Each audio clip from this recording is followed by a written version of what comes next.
Chapter 6. Tobias Gregson shows what he can do. The papers next day were full of the Brixton mystery, as they termed it. Each had a long account of the affair, and some had leaders upon it in addition. There was some information in them which was new to me.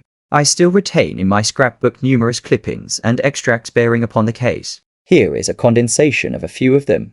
The Daily Telegraph remarked that in the history of crime there had seldom been a tragedy which presented stranger features. The German name of the victim, the absence of all other motive, and the sinister inscription on the wall, all pointed to its perpetration by political refugees and revolutionists. The socialists had many branches in America, and the deceased had, no doubt, infringed their unwritten laws and been tracked down by them. After alluding airily to the Vigorict, Aqua Tofana, Carbonari, the Marchioness de Brinvilliers, the Darwinian theory, the principles of Malthus, and the Ratcliffe highway murders, the article concluded by admonishing the government and advocating a closer watch over foreigners in England. The Standard commented upon the fact that lawless outrages of the sort usually occurred under a liberal administration. They arose from the unsettling of the minds of the masses, and the consequent weakening of all authority. The deceased was an American gentleman who had been residing for some weeks in the metropolis. He had stayed at the boarding house of Madame Charpentier, in Torquay Terrace, Camberwell. He was accompanied in his travels by his private secretary, Mr. Joseph Stangerson. The two bade adieu to their landlady upon Tuesday, the 4th inst., and departed to Euston Station with the avowed intention of catching the Liverpool express. They were afterwards seen together upon the platform. Nothing more is known of them until Mr. Drebber's body was, as recorded, discovered in an empty house in the Brixton Road, many miles from Euston. How he came there, or how he met his fate, are questions which are still involved in mystery. Nothing is known of the whereabouts of Stangerson. We are glad to learn that Mr. Lestrade and Mr. Gregson, of Scotland Yard, are both engaged upon the case, and it is confidently anticipated that these well-known officers will speedily throw light upon the matter.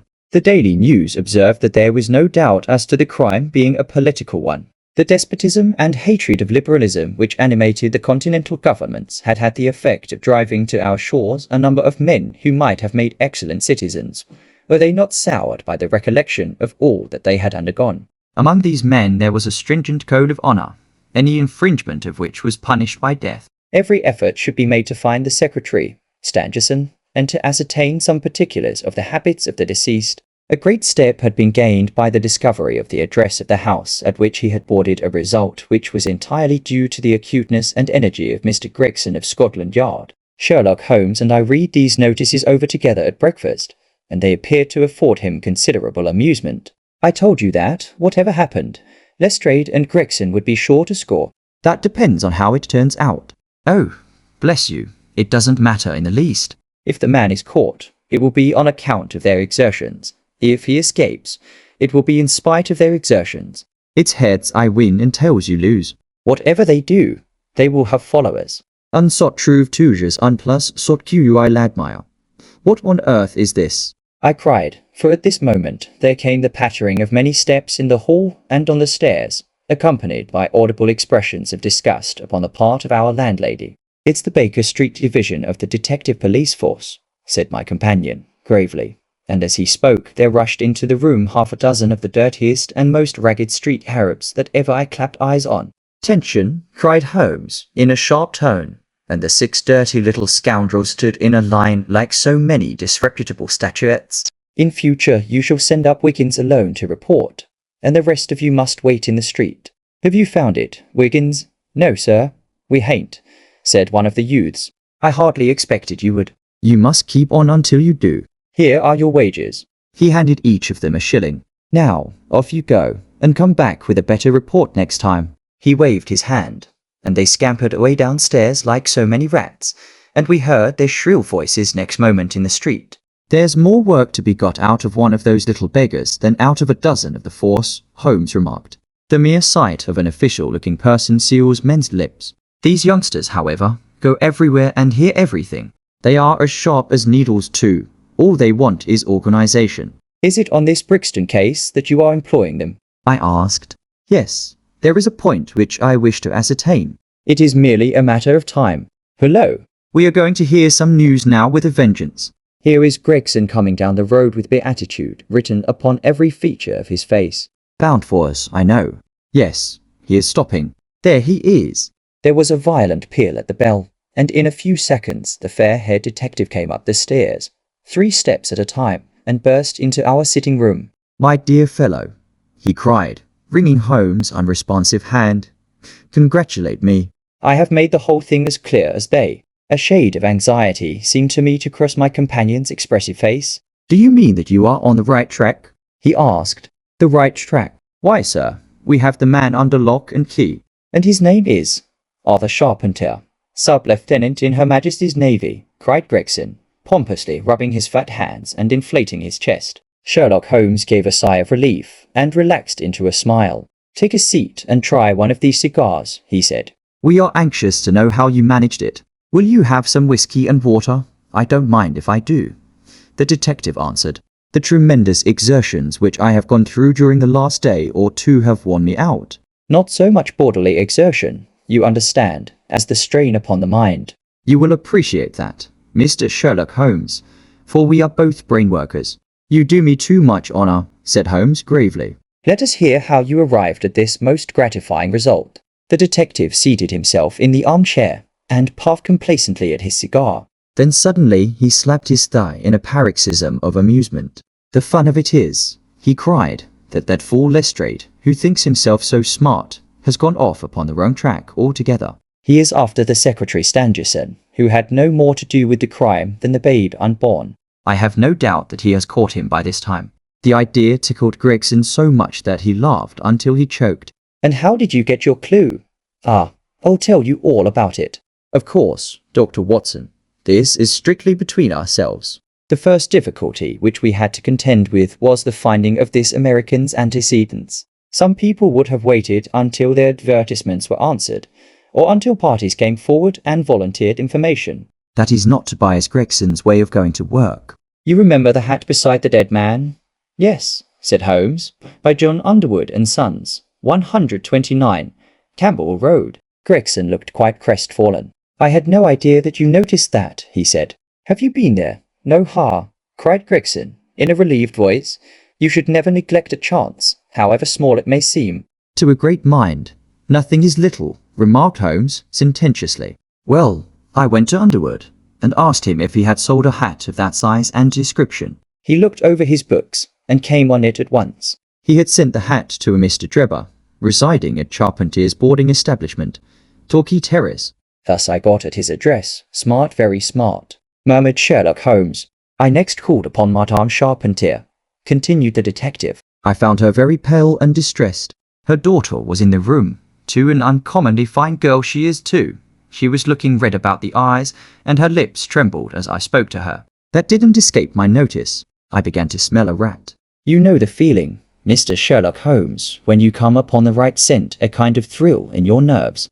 Have you heard of the mysterious death of your late boarder, Mr. Enoch J. Drebber, of Cleveland? I asked. The mother nodded. She didn't seem able to get out a word. The daughter burst into tears. I felt more than ever that these people knew something of the matter. At what o'clock did Mr. Drebber leave your house for the train? I asked. At 8 o'clock, she said, gulping in her throat to keep down her agitation. His secretary, Mr. Stangerson, said that there were 2 trains, one at 9:15 and one at 11. He was to catch the first. And was that the last which you saw of him? A terrible change came over the woman's face as I asked the question. Her features turned perfectly livid. It was some seconds before she could get out the single word, yes, and when it did come it was in a husky, unnatural tone. There was silence for a moment, and then the daughter spoke in a calm, clear voice. No good can ever come of falsehood, mother, she said. Let us be frank with this gentleman. We did see Mr. Drebber again. God forgive you, cried Madame Charpentier, throwing up her hands and sinking back in her chair. You have murdered your brother. Arthur would rather that we spoke the truth, the girl answered firmly. You had best tell me all about it now, I said. Half confidences are worse than none. Besides, you do not know how much we know of it. On your head be it, Alice, cried her mother. And then, turning to me, I will tell you all, sir. Do not imagine that my agitation on behalf of my son arises from any fear lest he should have had a hand in this terrible affair. He is utterly innocent of it. My dread is, however, that in your eyes and in the eyes of others he may appear to be compromised. That, however, is surely impossible. His high character, his profession, His antecedents would all forbid it. Your best way is to make a clean breast of the facts, I answered. Depend upon it, if your son is innocent, he will be none the worse. Perhaps, Alice, you had better leave us together, she said, and her daughter withdrew. Now, sir, she continued, I had no intention of telling you all this, but since my poor daughter has disclosed it, I have no alternative. Having once decided to speak, I will tell you all without omitting any particular. It is your wisest course, said I. Mr. Drebber has been with us nearly 3 weeks. He and his secretary, Mr. Stangerson, had been travelling on the continent. I noticed a Copenhagen label upon each of their trunks, showing that that had been their last stopping place. Stangerson was a quiet, reserved man, but his employer, I am sorry to say, was far otherwise. He was coarse in his habits and brutish in his ways. The very night of his arrival, he became very much the worse for drink, and indeed, after 12 o'clock in the day, he could hardly ever be said to be sober. His manners towards the maid-servants were disgustingly free and familiar. Worst of all, he speedily assumed the same attitude towards my daughter, Alice, and spoke to her more than once in a way which, fortunately, she is too innocent to understand. On one occasion, he actually seized her in his arms, and embraced her, an outrage which caused his own secretary to reproach him for his unmanly conduct. But why did you stand all this? I asked. I suppose that you can get rid of your boarders when you wish. Mrs. Charpentier blushed at my pertinent question. Would to God that I had given him notice on the very day that he came, she said. But it was a sore temptation. They were paying £1 a day each, £14 a week, and this is the slack season. I am a widow, and my boy in the Navy has cost me much. I grudged to lose the money. I acted for the best. This last was too much, however, and I gave him notice to leave on account of it. That was the reason of his going. Well, my heart grew light when I saw him drive away. My son is on leave just now, but I did not tell him anything of all this, for his temper is violent, and he is passionately fond of his sister. When I closed the door behind them, a load seemed to be lifted from my mind. Alas, in less than an hour there was a ring at the bell, and I learned that Mr. Drebber had returned. He was much excited, and evidently the worse for drink. He forced his way into the room, where I was sitting with my daughter, and made some incoherent remark about having missed his train. He then turned to Alice, and before my very face, proposed to her that she should fly with him. You are of age, he said, and there is no law to stop you. I have money enough and to spare. Never mind the old girl here, but come along with me now straight away. You shall live like a princess. Poor Alice was so frightened that she shrunk away from him, but he caught her by the wrist and endeavoured to draw her towards the door. I screamed, and at that moment my son Arthur came into the room. What happened then, I do not know. I heard oaths and the confused sounds of a scuffle. I was too terrified to raise my head. When I did look up, I saw Arthur standing in the doorway laughing, with a stick in his hand. I don't think that fine fellow will trouble us again, he said. I will just go after him and see what he does with himself. With those words, he took his hat and started off down the street. The next morning, we heard of Mr. Drebber's mysterious death. This statement came from Mrs. Charpentier's lips with many gasps and pauses. At times, she spoke so low that I could hardly catch the words. I made shorthand notes of all that she said, however, so that there should be no possibility of a mistake. It's quite exciting, said Sherlock Holmes, with a yawn. What happened next? When Mrs. Charpentier paused, the detective continued. I saw that the whole case hung upon one point.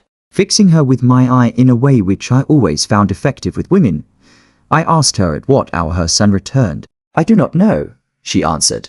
Not know? No. He has a latchkey, and he let himself in after you went to bed. Yes. When did you go to bed? About 11. So your son was gone at least 2 hours. Yes. Possibly 4 or 5. Yes. What was he doing during that time? I do not know, she answered, turning white to her very lips. Of course, after that, there was nothing more to be done. I found out where Lieutenant Charpentier was, took 2 officers with me, and arrested him. When I touched him on the shoulder and warned him to come quietly with us, he answered us as bold as brass. I suppose you are arresting me for being concerned in the death of that scoundrel Drebber, he said. We had said nothing to him about it, so that his alluding to it had a most suspicious aspect. Very, said Holmes. He still carried the heavy stick which the mother described him as having with him when he followed Drebber. It was a stout oak cudgel. What is your theory then? Well, My theory is that he followed Drebber as far as the Brixton Road. When there, a fresh altercation arose between them, in the course of which Drebber received a blow from the stick, in the pit of the stomach, perhaps which killed him without leaving any mark. The night was so wet that no one was about, so sharpened to track the body of his victim into the empty house. As to the candle, and the blood, and the writing on the wall, and the ring, they may all be so many tricks to throw the police onto the wrong scent. Well done, said Holmes in an encouraging voice. Really, Gregson, you are getting along. We shall make something of you yet. I flatter myself that I have managed it rather neatly, the detective answered proudly. The young man volunteered a statement, in which he said that after following Drebber some time, the latter perceived him, and took a cab in order to get away from him. On his way home, he met an old shipmate, and took a long walk with him. On being asked where this old shipmate lived, he was unable to give any satisfactory reply. I think the whole case fits together uncommonly well. What amuses me is to think of Lestrade, who had started off upon the wrong scent. I am afraid he won't make much of it. Why, by Jove, here's the very man himself. It was indeed Lestrade, who had ascended the stairs while we were talking, and who now entered the room. The assurance and jauntiness which generally marked his demeanour and dress were, however, wanting. His face was disturbed and troubled, while his clothes were disarranged and untidy. He had evidently come with the intention of consulting with Sherlock Holmes, for on perceiving his colleague, he appeared to be embarrassed and put out. He stood in the centre of the room, fumbling nervously with his hat and uncertain what to do. This is a most extraordinary case, he said at last, a most incomprehensible affair. Ah, you find it so, Mr. Lestrade, cried Gregson, triumphantly. I thought you would come to that conclusion. Have you managed to find the secretary, Mr. Joseph Stangerson? The secretary, Mr. Joseph Stangerson, said Lestrade gravely, was murdered at Halliday's private hotel about 6 o'clock this morning.